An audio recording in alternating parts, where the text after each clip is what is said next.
Assalamualaikum warahmatullahi wabarakatuh. Pernahkah kalian mendengar tentang seseorang yang menipu tanpa berbohong, membuat orang tertawa sekaligus berpikir? Di sebuah kota bernama Baghdad, satu orang sederhana berhasil mengguncang istana, mempermalukan para pejabat, dan membangunkan rakyat hanya dengan kejujuran dan kecerdikan. Namanya Abu Nawas. Bukan dengan pedang, bukan dengan kekuasaan, melainkan dengan kata-kata jujur yang terasa lebih tajam dari hukuman. Dalam kisah ini, kalian akan menyaksikan bagaimana Abu Nawas menjebak para licik, membalikkan hukum yang menindas, dan membuat satu kota tertawa sampai air mata jatuh tanpa satupun kebohongan. Namun ingat, cerita ini bukan sekedar lucu. Ia adalah cermin, dan tidak semua orang siap melihat wajahnya sendiri. Sebelum kisah ini dimulai, jangan lupa tekan tombol like agar kisah-kisah penuh hikmah seperti ini terus hadir menemani hari-hari kalian. Subscribe channel ini karena masih banyak cerita Abu Nawas dan kisah bijak penuh tawa lainnya yang akan kita dengar bersama. Dan tuliskan di kolom komentar, kamu menonton dari kota mana? Salam hangat untuk seluruh penonton dari Sabang sampai Merauke, bahkan yang menonton dari luar negeri. Sekarang, duduklah dengan nyaman, siapkan senyum kalian, karena inilah kisah. Di bawah matahari Baghdad yang bersinar cerah, pasar utama kota itu riuh seperti biasa. Pedagang berteriak menawarkan dagangan, keledai melenguh, anak-anak berlarian sambil tertawa. Namun pagi itu, ada satu nama yang membuat seluruh pasar berhenti bernapas. Abu Nawas! Seorang pedagang kain berwajah merah padam berdiri di atas peti kayu sambil menunjuk ke arah seorang pria kurus berjanggut tipis yang sedang duduk santai minum teh. Dia menipu aku, tapi dia tidak berbohong. Kerumunan langsung gaduh. Apa maksudmu? Mana bisa menipu tanpa bohong? Itu mustahil. Abu Nawas hanya tersenyum tipis, meniup teh panasnya, lalu berkata santai. Aku hanya berkata jujur. Kalau kau merasa tertipu, mungkin kejujuran itu terlalu cerdas untukmu. Awal kegemparan. Pedagang itu berteriak. Aku bertanya padanya, apakah kain ini bagus? Dia menjawab, kain ini akan membuatmu terkenal, dan sekarang aku terkenal sebagai pedagang paling bodoh di pasar. Tawa meledak. Abu Nawas mengangkat alis. Apakah aku berbohong? Pedagang terdiam. Orang-orang mulai berbisik. Dia benar. Dia jujur. Tapi kenapa rasanya seperti ditipu? Sejak hari itu, cerita menyebar ke seluruh Baghdad. Abu Nawas bisa menipu siapa saja tanpa sekalipun berdusta. Para korban kejujuran. Hari berikutnya, seorang penjual kurma datang marah-marah. Aku bertanya padanya, apakah kurmaku manis? Dia menjawab, mulutmu akan mengingatnya lama. Dan sekarang, gigiku sakit semua karena keras. Abu Nawas tersenyum. Apakah aku bilang manis? Tak lama, seorang pembeli kuda mengadu. Dia berkata, kuda ini tak pernah mengecewakan. Dan benar, kuda ini tidak mau jalan. Kerumunan tertawa sampai terbahak. Kota Baghdad terbelah. Sebagian rakyat berkata, Abu Nawas licik. Sebagian lagi berkata, tidak, dia justru orang paling jujur. Seorang ulama tua mengelus janggutnya dan berkata pelan, masalahnya bukan pada kebohongan, tapi pada cara manusia memahami kebenaran. Nama Abu Nawas kini dibicarakan di pasar, kedai teh, masjid, bahkan lorong istana. Sampai akhirnya, istana mulai terusik. Seorang penjaga istana berbisik pada temannya. Kalau orang seperti Abu Nawas dibiarkan, besok-besok orang bisa membela diri dari hukuman hanya dengan bermain kata. Dan nama Abu Nawas pun resmi dipanggil ke istana khalifah. Abu Nawas berdiri, menepuk pakaiannya dan tersenyum. Rupanya kejujuran mulai membuat orang takut. Langkah Abu Nawas menuju istana Baghdad disambut tatapan penasaran. Rakyat bertanya-tanya, apakah kejujurannya akan menyelamatkannya atau justru menjerumuskannya? Karena satu hal kini jelas, Abu Nawas belum benar-benar mulai bermain. Pagi itu, kota Baghdad tidak lagi membicarakan harga gandum, bukan pula tentang pajak istana. Satu topik menguasai seluruh sudut kota. Bagaimana caranya Abu Nawas menipu tanpa berbohong? Di kedai teh, seorang lelaki berteriak, "Kalau begitu, besok aku juga mau jujur seperti Abu Nawas, tapi jangan sampai dipukul orang." Para pedagang bersatu. Di sebuah ruangan sempit dekat pasar, para pedagang berkumpul. Ada pedagang kain, kurma, minyak wangi, bahkan penjual keledai. Wajah mereka sama, kesal, malu, dan bingung. Pedagang kain berkata, "Dia tidak pernah bilang kainku bagus." Pedagang kurma menyahut, "Dia juga tak pernah bilang manis." Penjual keledai menghela nafas. "Dia cuma bilang keledaiku setia di tempatnya."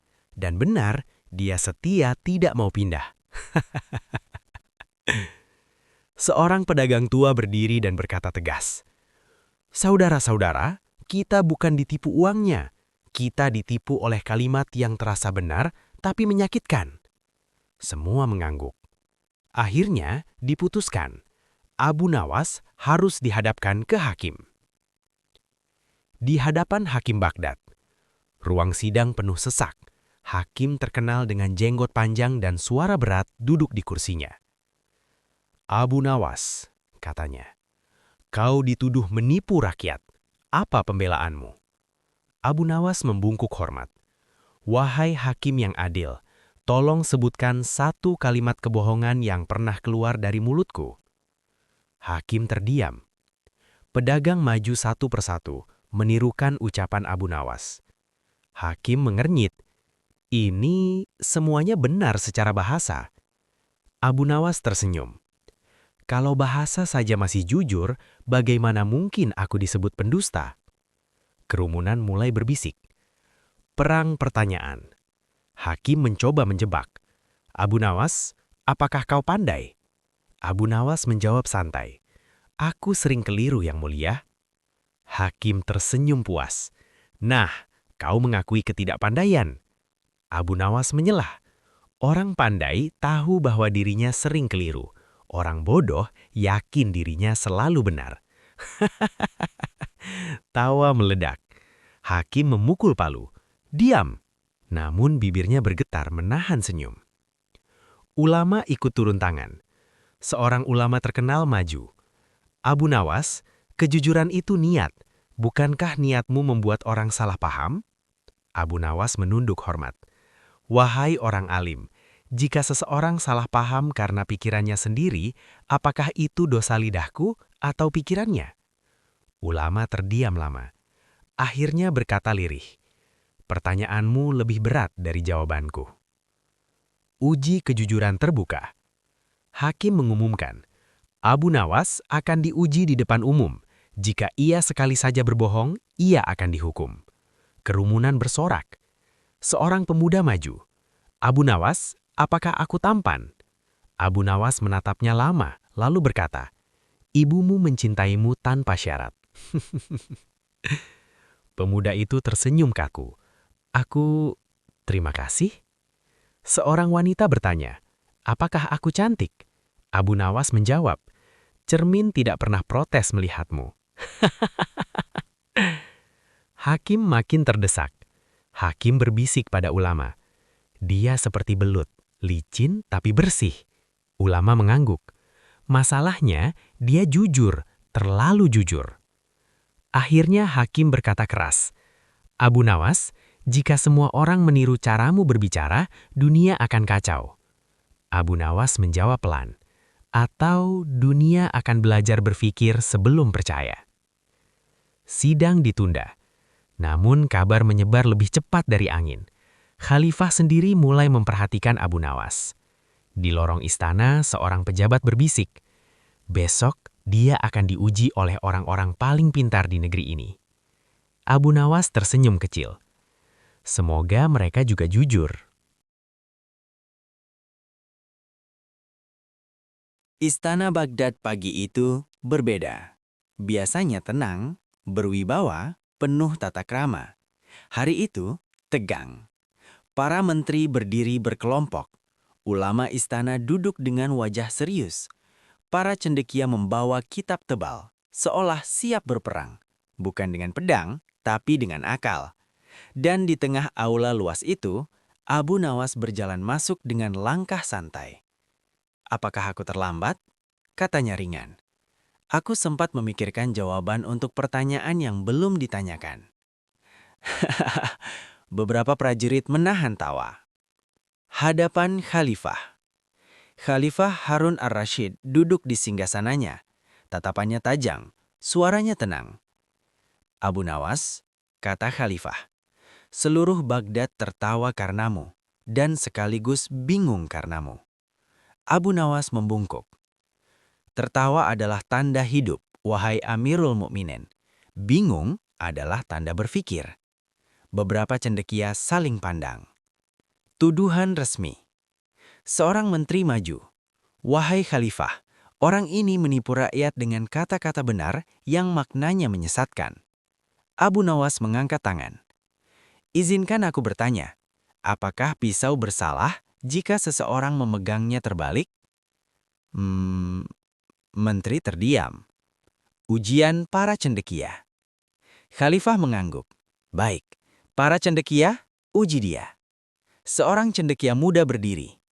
"Abu Nawas, apakah semua yang kau katakan pasti benar?"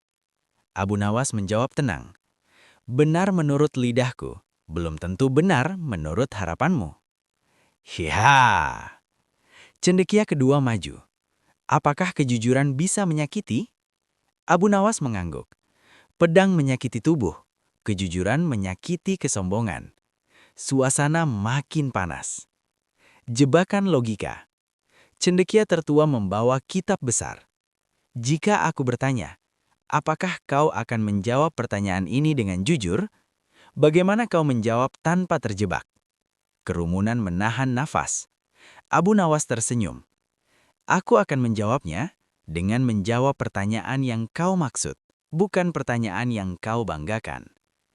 Ya, cendekia itu terdiam, wajahnya memerah. Ujian paling berbahaya. Seorang ulama istana berkata lantang, "Abu Nawas, niatmu mungkin jujur, tapi dampakmu membuat orang salah paham. Bukankah itu dosa?" Abu Nawas menatap lurus. "Jika aku diam, orang tetap salah paham. Jika aku berbicara, orang diuji akalnya. Aku memilih yang membuat manusia belajar." Ya, Khalifah menyipitkan mata. Ia mulai tersenyum, samar. Istana terbelah. Sebagian menteri berbisik, "Orang ini berbahaya." Sebagian ulama bergumam, "Tapi dia tidak salah." Seorang pejabat muda nekat bertanya, "Abu Nawas, apakah kau takut dihukum?"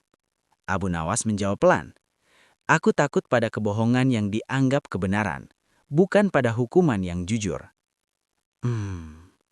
Aula hening. Khalifah mengetes terakhir.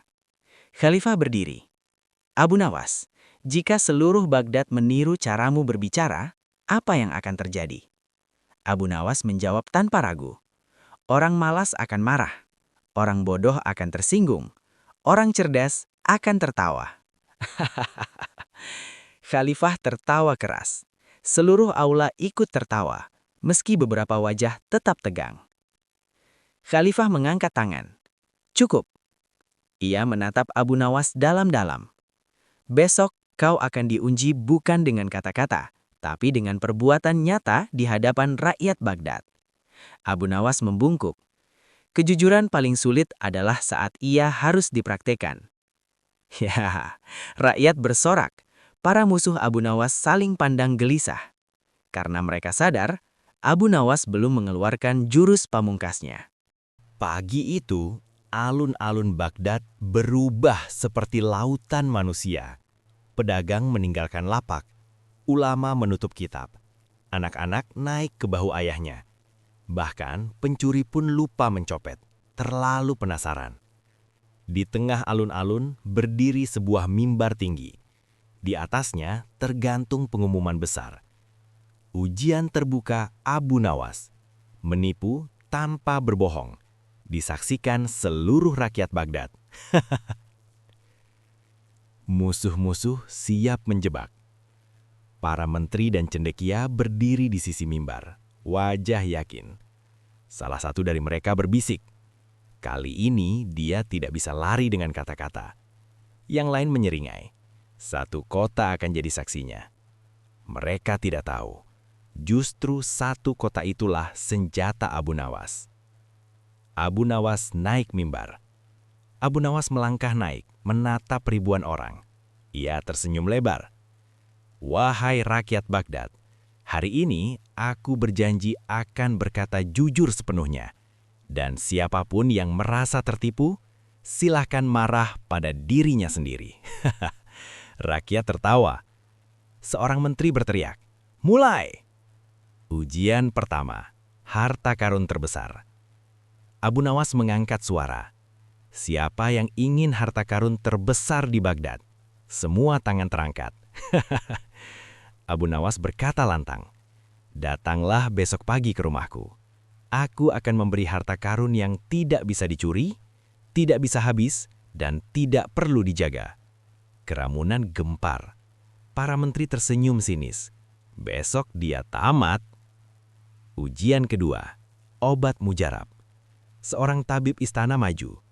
"Abu Nawas, apakah kau punya obat yang bisa menyembuhkan semua penyakit?"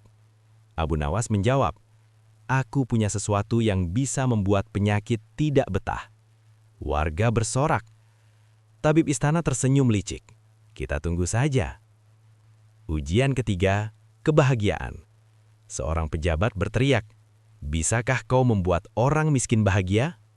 Abu Nawas mengangguk, "Aku bisa membuat mereka tertawa hari ini." Pejabat itu terdiam. Hari berikutnya, kekacauan lucu. Pagi-pagi, rumah Abu Nawas diserbu ribuan orang. Mana harta karunnya? Mana obatnya? Mana kebahagiaan? Abu Nawas keluar sambil membawa sebuah cermin besar, segelas air, dan sebuah senyum lebar. Harta karun terbesar.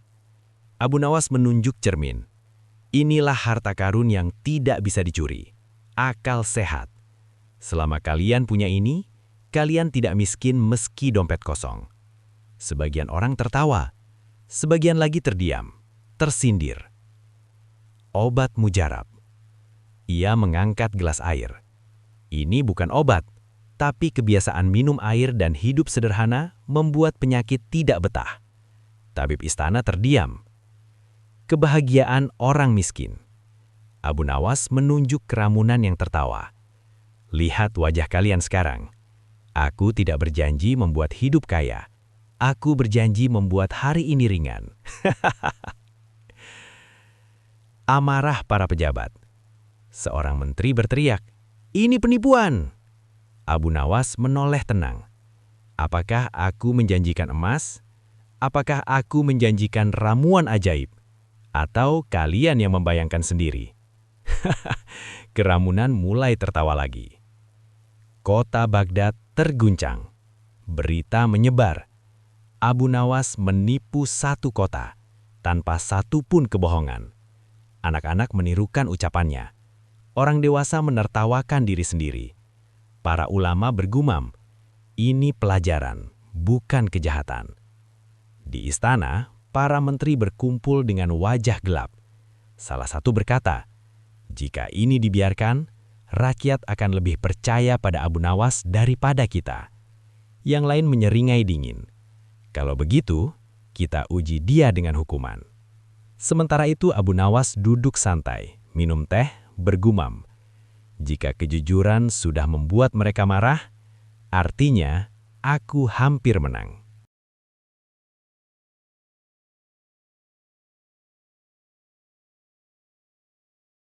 Malam itu, istana Baghdad sunyi.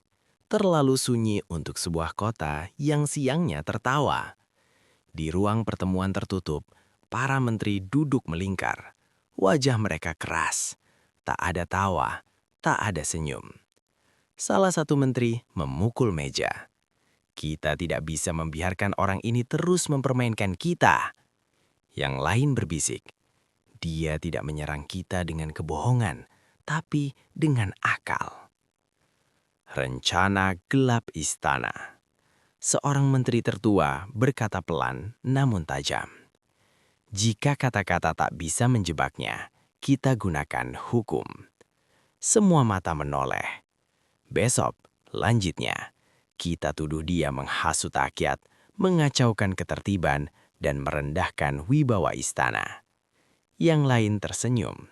Sekali ia dihadapkan pada hukuman mati, kita lihat masih bisa bercanda atau tidak. Abu Nawas dipanggil malam-malam. Prajurit datang ke rumah Abu Nawas saat malam hampir habis. Abu Nawas, kau diperintahkan menghadap istana sekarang. Abu Nawas mengenakan jubahnya santai. Rupanya kejujuran tidak bisa tidur nyenyak. Prajurit saling pandang bingung. Tuduhan berat. Di haula istana, Khalifah hadir. Namun kali ini wajahnya dingin. Seorang menteri membacakan tuduhan. Abu Nawas, engkau mengacaukan rakyat, membuat mereka menertawakan pejabat, dan merusak wibawa hukum. Kerumunan menahan napas. Abu Nawas bertanya lembut, bolehkah aku bertanya, apakah tertawa adalah kejahatan? Jebakan hukum. Menteri menjawab cepat, jika tawa membuat rakyat tidak patuh, ya. Abu Nawas mengangguk. Kalau begitu, aku mohon dicatat. Aku tidak pernah mengajarkan rakyat tidak patuh. Aku hanya mengajarkan mereka berpikir. Khalifah menyipitkan mata. Hukuman ditetapkan. Hakim istana berdiri.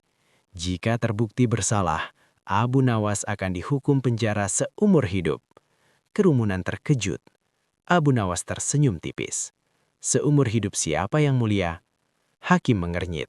Seumur hidupmu. Abu Nawas mengangguk tenang. Baik, aku menerima. Selama hukuman itu ditulis dengan jelas. Permainan kata dimulai. Hakim menulis keputusan. Abu Nawas dihukum penjara seumur hidup. Abu Nawas membaca lalu berkata, aku setuju, tapi aku mohon penjelasan. Apakah yang dimaksud seumur hidup adalah hidupku atau hidup penjara itu sendiri? Aula meledak tawa, beberapa menteri panik. Hakim gugup, ya tentu hidupmu. Abu Nawas tersenyum. Kalau begitu, jika penjara itu runtuh besok, apakah hukumanku selesai? Istana panik. Para menteri saling berbisik cepat. Dia mempermainkan teks hukum. Seorang menteri berteriak kencang, jangan beri dia kesempatan bicara. Abu Nawas mengangkat tangan. Aku hanya mengikuti hukum. Bukankah hukum harus jelas dan jujur? Khalifah menghela napas panjang. Khalifah menguji terakhir. Abu Nawas, kata Khalifah, jika aku bebaskan kau sekarang, apa yang akan kau lakukan? Abu Nawas jawab cepat, aku akan pulang, minum teh, dan besok tetap berkata jujur. Khalifah tertawa, tapi tawa itu segera berhenti. Keputusan sementara. Khalifah berkata tegas, hukuman ditunda. Abu Nawas akan diuji 1 kali lagi. Jika ia gagal, tidak ada lagi kata-kata. Aula hening. Abu Nawas membungkuk.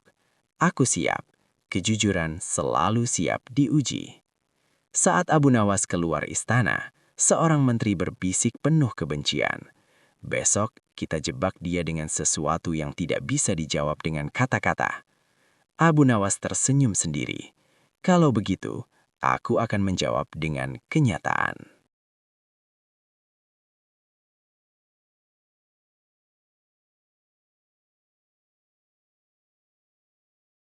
Pagi itu seluruh Baghdad kembali berkumpul. Bukan di alun-alun biasa, melainkan di lapangan hukuman tempat orang biasanya menangis. Hari ini, Orang-orang datang sambil menyembunyikan senyum, karena mereka tahu, jika Abu Nawas masih bisa bercanda di sini, berarti sesuatu yang besar akan terjadi. Hehehe. Jebakan tanpa kata-kata. Seorang menteri maju dan berkata lantang. Hari ini, Abu Nawas diuji tanpa pertanyaan, tanpa debat, tanpa permainan kata. Kerumunan bersorak. Menteri itu melanjutkan, kami akan memberi perintah, dan kau harus melaksanakannya. Abu Nawas mengangguk santai. Perintah jujur atau perintah pintar? Menteri membentak. Diam! Perintah pertama, membawa kebenaran. Menteri berkata, bawalah kebenaran ke hadapan kami. Kerumunan bingung. Abu Nawas menoleh ke kanan, ke kiri, lalu pergi tanpa bicara sepatah kata pun. Beberapa saat kemudian, Abu Nawas kembali membawa sebuah timbangan pasar. Ia meletakkannya di tengah lapangan. Inilah kebenaran. Ia adil, tapi sering dimiringkan oleh tangan manusia. Kerumunan terdiam, lalu tertawa dan bertepuk tangan. Para menteri saling pandang. Dia masih bicara simbol. Perintah kedua, tunjukkan keadilan tanpa kata. Menteri lain berteriak. Sekarang, tunjukkan keadilan tanpa kata. Abu Nawas mengangguk. Ia memanggil seorang pedagang kaya, seorang pengemis tua. Ia memberikan 1 koin emas kepada penjaga istana. Penjaga bingung. Untuk apa ini? Abu Nawas tidak menjawab. Ia hanya menunjuk pedagang dan pengemis. Penjaga, karena takut pada istana, secara refleks memberi hormat pada pedagang dan mengusir pengemis. Abu Nawas menoleh ke rakyat, tanpa bicara. Kerumunan meledak tawa dan sindiran. Para menteri memerah. Seorang menteri berteriak panik. Itu bukan maksud kami. Abu Nawas menoleh tenang. Aku tidak berkata apa-apa. Aku hanya menunjukkan apa yang sudah terjadi setiap hari. Perintah ketiga, buat rakyat patuh tanpa kata-kata. Menteri utama maju. Buat rakyat patuh tanpa kata-kata. Abu Nawas mengangguk.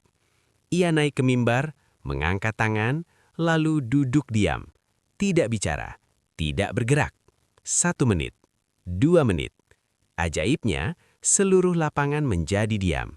Bahkan anak-anak. Menteri tercengang. Abu Nawas berdiri dan berkata pelan.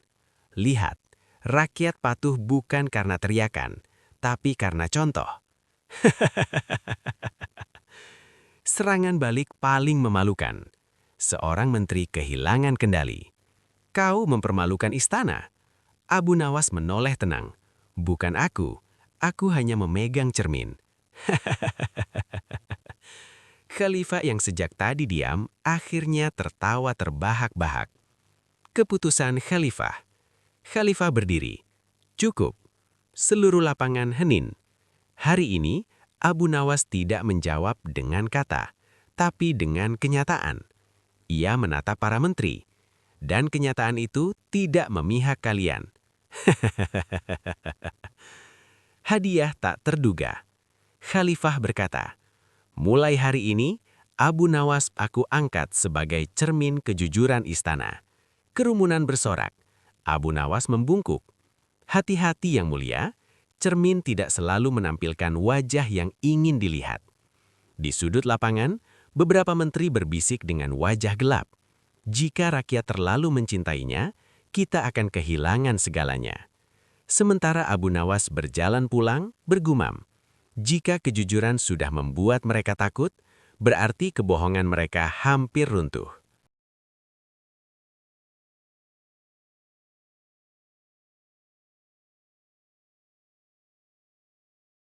Beberapa hari setelah pengangkatan Abu Nawas sebagai cermin kejujuran istana, Baghdad terlihat tenang.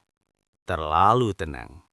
Di lorong-lorong istana, bisikan gelap mulai bergerak. Rakyat terlalu mencintainya. Ia lebih didengar daripada hukum. Kita harus mematahkan kepercayaan itu. Fitnah yang dilancarkan. Suatu pagi, pengumuman ditempel di dinding kota. Abu Nawas menertawakan hukum dan merendahkan agama. Diperintahkan menghadap untuk penyelidikan. Orang-orang berhenti membaca. Sunyi. Lalu seorang pedagang berkata pelan, "Sejak kapan tertawa jadi dosa?" Abu Nawas diam. Abu Nawas tidak membela diri. Ia tetap ke pasar, tetap minum teh, tetap menyapa orang miskin. Saat ditanya, "Kenapa kau diam?" Abu Nawas menjawab lembut, "Kebenaran tidak butuh teriakan. Ia hanya butuh waktu." Rakyat mulai bergerak, tanpa komando, tanpa pemimpin, tanpa rapat. Hari itu sesuatu yang aneh terjadi. Di pasar, seorang pedagang berkata pada pembeli, "Harga ini adil menurut timbangan, tapi tidak menurut perutmu." Pembeli tertawa. "Kau murid Abu Nawas ya?"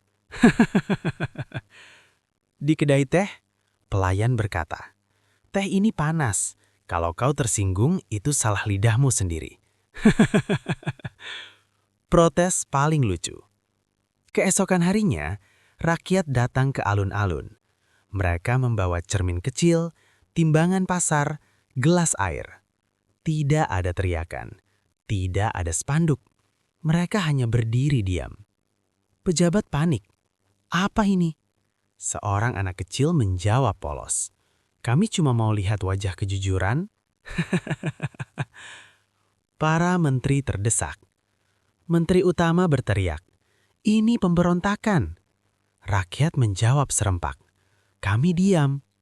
Menteri lain berkata gugup, "Mereka mengejek kita tanpa bicara." Abu Nawas dipanggil.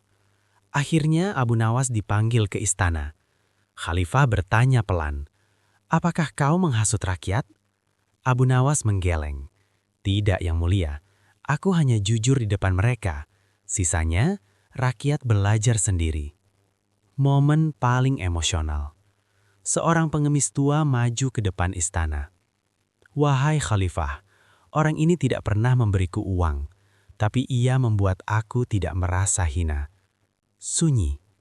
Seorang ibu berkata sambil tersenyum, "Anakku tertawa karena Abu Nawas, dan tertawa itu membuatnya berani jujur." Beberapa pejabat menunduk. Serangan balik rakyat paling lucu. Khalifah mengizinkan rakyat berbicara. Seorang pedagang berkata, "Kalau Abu Nawas mendusta, maka kami semua korban kejujuran." Seorang anak berteriak, "Kalau ia salah, kenapa kami belajar dari tertawa, bukan dari takut?" Khalifah terdiam lama. Ia memandang rakyat, memandang Abu Nawas, memandang para menteri. Lalu berkata pelan, "Orang ini tidak menguasai rakyat, ia membangunkan mereka." Malam itu, Khalifah memerintahkan, "Besok, aku akan mengumumkan keputusan terakhir." Para menteri pucat. Abu Nawas menatap langit Baghdad dan berbisik, "Jika kebenaran sampai dibela oleh tawa, itu berarti kebohongan sudah kelelahan."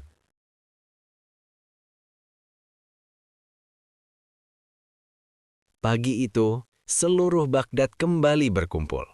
Bukan karena pengumuman hukuman, bukan karena ancaman, tapi karena rasa ingin tahu dan harap. Di alun-alun, Khalifah Harun ar-Rasyid berdiri sendiri di mimbar. Tidak ada menteri di sampingnya, tidak ada penjaga berlebihan, hanya rakyat dan Abu Nawas. Keheningan terakhir. Khalifah membuka suara. "Wahai rakyat Baghdad, selama ini kita mengira kekuasaan membuat orang patuh. Ternyata, kejujuranlah yang membuat orang bangun." Sunyi. Beberapa menteri menunduk, sebagian menghela napas panjang. Keputusan besar. Khalifah melanjutkan, "Aku telah menyaksikan satu hal. Abu Nawas tidak menipu dengan kebohongan, tapi menelanjangi harapan palsu manusia." Ia menatap Abu Nawas. "Dan hari ini, aku putuskan." Seluruh Baghdad menahan napas. Abu Nawas bebas, tidak ada hukuman, dan ia tetap menjadi cermin kejujuran istana. Sorak-sorai menggema. Kejatuhan terakhir musuh. Khalifah menoleh ke para menteri. Mulai hari ini, aku lebih takut pada kebohongan yang rapi daripada tawa yang jujur. Beberapa menteri gemetar. Satu demi satu, mereka mundur. Tanpa teriakan, tanpa drama. Kekuasaan yang takut pada cermin memang tak layak berdiri lama. Jawaban Abu Nawas paling dikenang. Khalifah bertanya, "Abu Nawas, apa yang kau inginkan sebagai hadiah? Semua menunggu emas atau jabatan?" Abu Nawas tersenyum. "Izinkan aku tetap miskin agar aku bebas berkata jujur." Rakyat terdiam, lalu bertepuk tangan berlahan. Tawa terakhir Baghdad. Seorang anak kecil berteriak, "Abu Nawas, kalau semua orang jujur, apa yang terjadi?" Abu Nawas tertawa kecil. "Orang bodoh akan kehabisan alasan, dan orang pintar akan kehabisan musuh." Hahaha. Penutup hangat. Hari-hari berikutnya, Baghdad berubah. Orang berbicara lebih hati-hati. Pedagang menimbang lebih jujur. Pejabat lebih sering bercermin. Dan Abu Nawas, ia tetap duduk di kedai teh, tertawa, dan sesekali berkata, "Aku tidak menipu. Aku hanya membantu orang tidak membohongi dirinya sendiri." Karena kadang, kebenaran tidak datang dengan marah, tapi dengan tawa yang membuat kita berpikir.